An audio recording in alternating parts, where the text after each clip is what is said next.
Hello and welcome to WTO Forum.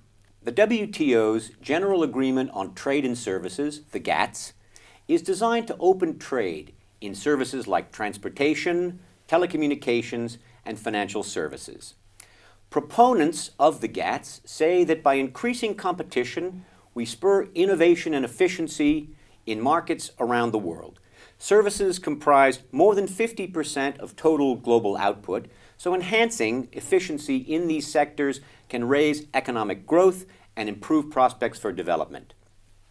Critics of more open services markets, however, have said that opening markets, particularly in finance, can raise risks and may have contributed to the global financial crisis that has sent shockwaves around the world.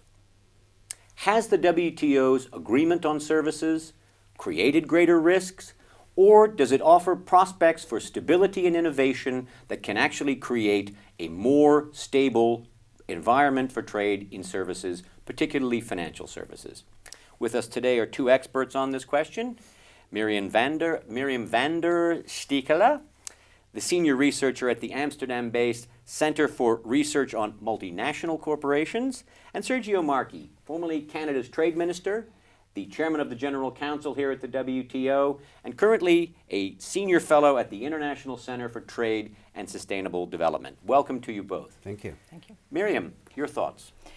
My thoughts are that the GATS agreement has very much underpinned this expansion without regulation and supervision. You know, the innovation was being allowed, and because of the expansion there was and the underpinning was happening. For instance, that one of the GATS rules is saying you should not allow the limitations on foreign ownership. So the companies, the financial corporations, had the guarantee that their expansion would be underpinned. And what we also see, and it's now being recognized, that this competition was then putting pressure on the regulators to kind of relax the regulation, the supervision, which is called this light touch regulation. Because of the negotiations being in that atmosphere, these were also being included in the GATS rules. Don't forget, GATS liberalization is not about tariffs. It's basically looking at the measures that restrict the trade. And one of those measures, for instance, is to say you can't limit the size of the operation or the value of your operation. So this is like too big to fail, was being underpinned by those rules. And at the same time now it also becomes more difficult to kind of look at the new reforms, because there wasn't a kind of a model in the GATS, which is called the understanding. But it also said, well, you shouldn't regulate further. It's a standstill on regulation, or you have to allow any new financial services, especially the rich countries, which abide to them. So in that sense, it seems that what is now on the table and which is in the rules is underpinning the old model. And I think it's about time for the GATS negotiators to recognize the lessons that need to be learned and not to go on as they have been doing in the past. Sergio Marchi, do you agree with that? There's always lessons to be learned, but we also need to learn what the lesson was, principally. And clearly in the United States constituency, in terms of the housing bubble and what went wrong and the lack of oversight, clearly, obviously, people looking the other way. But I would not make the jump or the correlation that liberalization means no regulation. That's clearly not true. It's complementary. For instance, in Canada, once that financial storm from America hit the world, it had more to do with the integration of that world rather than its regulation. Because in Canada, we do not suffer then or now any financial crisis. Our crisis was when the world economy slowed down, when trade slowed down, when consumership moved back. That's when we got the crisis. We got an economic crisis, which then transformed itself into an unemployment crisis or challenge that we're dealing with. But our banks in Canada, touch wood, and other financial institutions have remained as healthy after the crisis than they were before. And that was because of regulatory oversight. So I don't think we should simply make the simplistic argument that liberalization means no regulation. Of course, liberalization should be accompanied by astute overhang of oversight and regulation. So can openness and regulation be complementary? It can be, but it depends on how the regulations are being put. Because exactly what some of the GATS rules do is kind of, for instance, to look at some of the measures that now have been taken by the G20, and I've looked also at the European regulation. They want to limit the what is called the over-the-counter trade in derivatives, because it's complex. The volume is extremely high in the trillions. But one of the GATS rules on domestic regulation say you should not have licensing requirements which are aiming at restricting your services. So there is a contradiction. There is now a view that regulations might kind of reduce some of the services which are there, which is exactly the opposite, which is exactly the objective.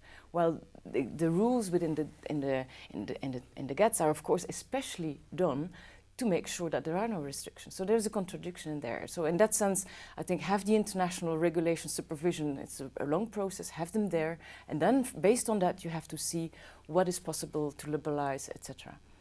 Is there a vacuum in the global regulatory structure as it pertains to financial services?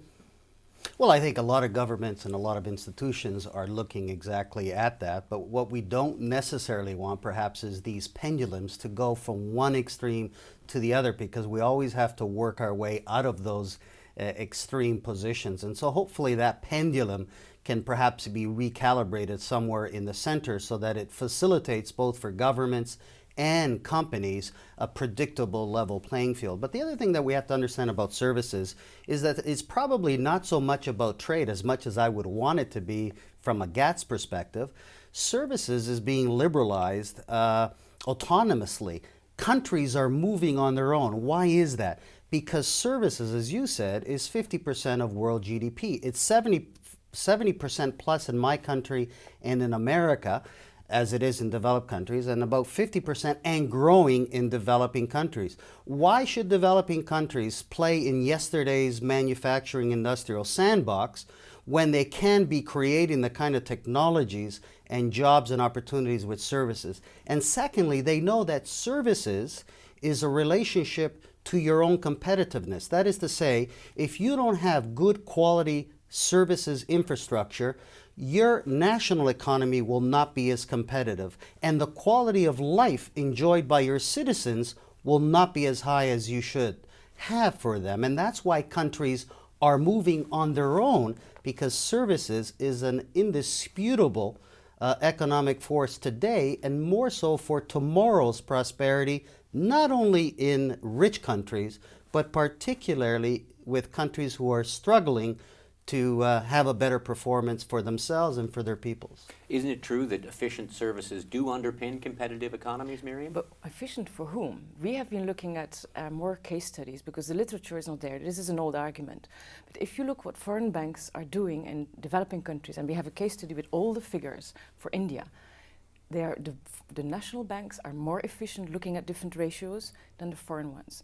The foreign ones, you're saying it's better for the citizens. The foreign ones don't care to go to the rural areas. They don't go to the poor areas.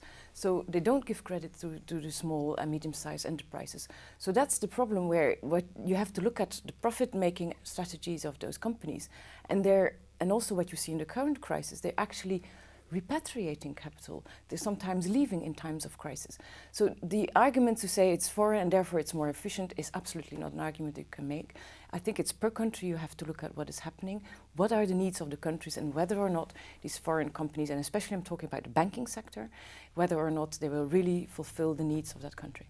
Sergio Marchi, final thoughts. I don't think anything is perfect, but I certainly don't buy that argument for one moment. Some old arguments are still good arguments. Just because they were old doesn't make them bad. Sure, no. And No, secondly, developing countries can, through through services, develop in the next era much better and much quicker than they are today. It's interesting that at the time of the Uruguay round with GATS, India was the greatest proponent for introducing GATS. Today in the GATS negotiations, they're one of the leading proponents. Why is there? Call Why is centers. that? Because they have figured out the magic of services. So let's spread that magic rather than spreading myths. But this is Last about word for financial you, services. Myriam. I think this is about financial services. Financial services is not the same as other services. We've seen it. They're exactly what you're saying. They're underpinning your economy and whatever.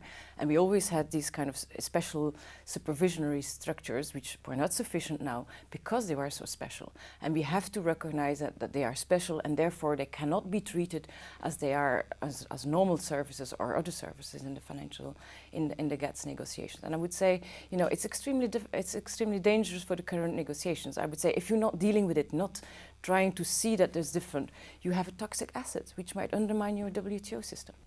Myriam Vander Stichele, Sergio Marchi, many thanks to you both, and thanks to you for watching WTO Forum.